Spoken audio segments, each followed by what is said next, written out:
Former Congress President Rahul Gandhi undertook what many are terming as a life-transforming journey. He walked to Kashmir from Kanyakumari, as we all know, and at the culmination of the Bharat Jodo Yatra, several political commentators now believe that Rahul Gandhi has truly transformed his public image. Prior to the Yatra, again, as we all know, Rahul Gandhi was seen as a non-serious politician, someone who might be detached from ground realities, a leader who does not truly capture the aspirations of India's middle classes and wider society. Given that Rahul had to really spend a lot of time introspecting and figuring out how to undo this image, the Bharat Jodo Yatra is something that was essential, and the timing couldn't be more imperative for him. I'm joined today by India's leading image evangelist. She is the co-founder of Image Consulting Business Institute. She is a TEDx speaker. She's an author and someone who is an expert on how people work on public imaging and can really give us serious insight into this transformation of Rahul Gandhi. She's also the president of the Image Management Professionals Association. She's been in this field for decades now, and it's a true honor and privilege to welcome Suman Agarwal. Suman, thank you so much for agreeing to join me on the Think Tanks Wellcast. It was very short notice, but I'm sure a lot of people will really enjoy hearing your take on Rahul Gandhi's transformation. Moreover, we'd love to hear about image management and just the evolution of this particular field over the course of the last few decades in India. I want to start this interview off by asking you what you make of Rahul Gandhi's image now when compared to before the Yatra, and do you believe that this is truly a transformation that we have just witnessed? Thank you, Karan. Thank you for inviting me on this platform. I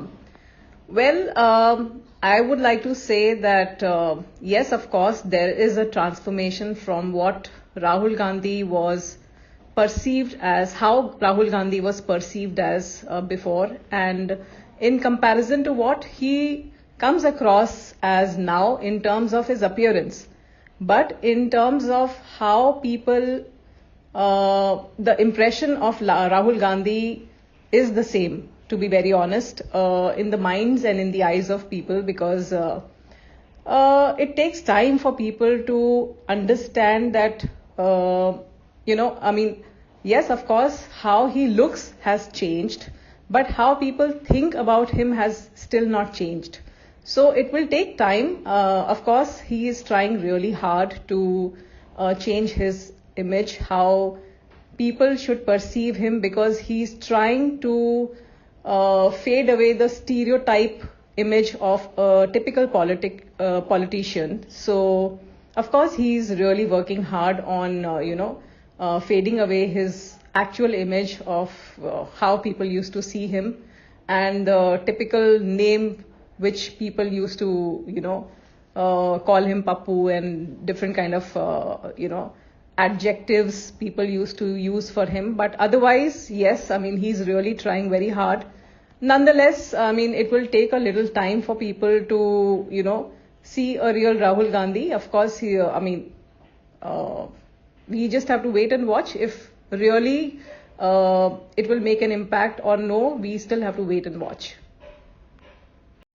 Just following up from what you said, Suman, if you had to give Rahul Gandhi advice in terms of how he should go about the next year and how he needs to build on this progress that he's made in the Yatra, what do you think would be the next steps that he should undertake? Would you advocate another Yatra, or is this something that you think is not feasible? I guess my question really is how do you think Rahul Gandhi should really manage his image going forward from this Yatra? Yeah, thank you, Karan, for another question. I would say that since he has, recreated or reinvented himself with a new appearance, with this beard and, a new style. Okay, so let him maintain this new style, and the most important thing is that now he should have a new, he should be perceived as a new age politician, first of all, and rather than, talking ill about any other party or anybody else like BJP or anything else, he should only focus about being authentic. That is something which people will appreciate. He should focus on himself rather than focusing on anybody else. Not criticizing anybody else and only doing what he's supposed to do will actually bring people closer to him. So this is something which should be his most important, and that should be his agenda. So talking about Modi or talking about BJP should not be his priority. The biggest priority should be welfare of people. And if he continues to be consistent on doing what he's supposed to do genuinely, I think he will be able to win the hearts of people. And if he's actually in the game to do genuine work and he proves himself to be really authentic, he will actually come very close to people. And this is actually the real work of a politician. And if he's actually in the game to do genuine work, real work, he will actually be able to win a lot of hearts. And with the new look, with the new image, he should be able to do something really good with his gesture, with his body language, with his, with the kind of work that he will showcase, and with his genuineness and approachability.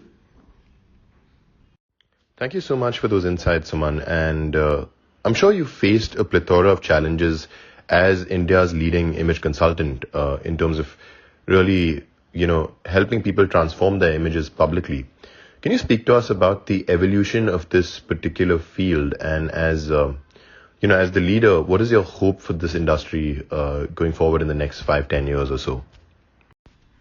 So, Karan, image management always existed, because earlier, when there were no image consultants, our parents were our image consultants, because they used to tell us how to dress, and our teachers were our image consultants. So when we used to step out of the house, they used to tell us that, dress well, polish your shoes. I mean, you should not step out of the house unless and until you are, well dressed and well groomed, trim your nails.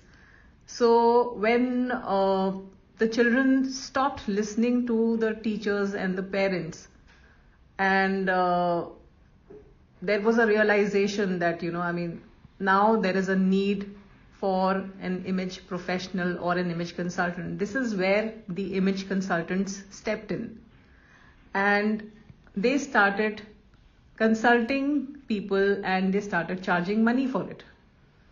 So when this profession came into the light, this is where, everybody started realizing that, we need to look good, we need to look the part, we need to dress up, dress well, and something that was done for free by our parents and teachers, people started charging money for it. And today it is the need of the hour. And in 2009, when in India we introduced image management, the basic realization came when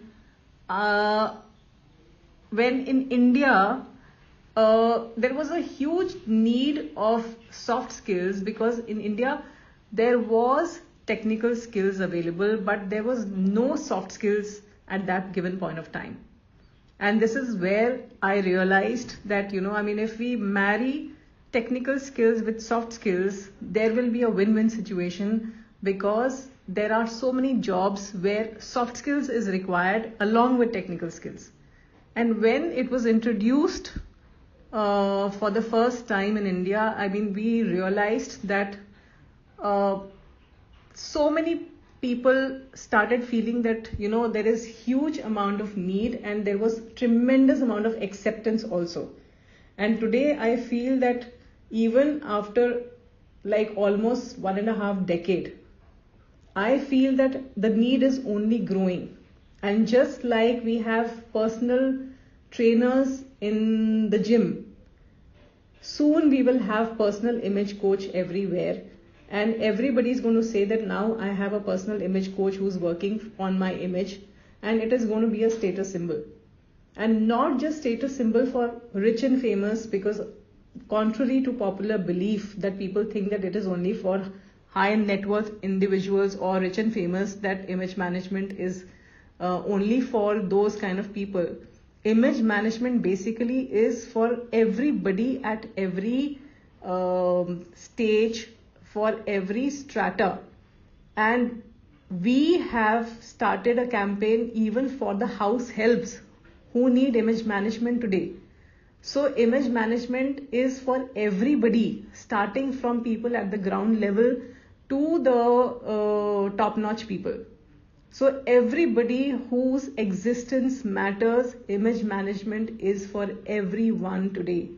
And that is why we always say that image management is the need, because image sahi to sab sahi.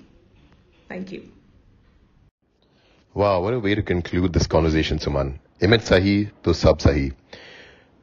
And with that, I'd like to draw this conversation to a close. I know it was a short conversation and there's a lot to get into. I have a lot of questions for you about image management and, the field and, some of the other examples of people that you think manage their images effectively, publicly especially.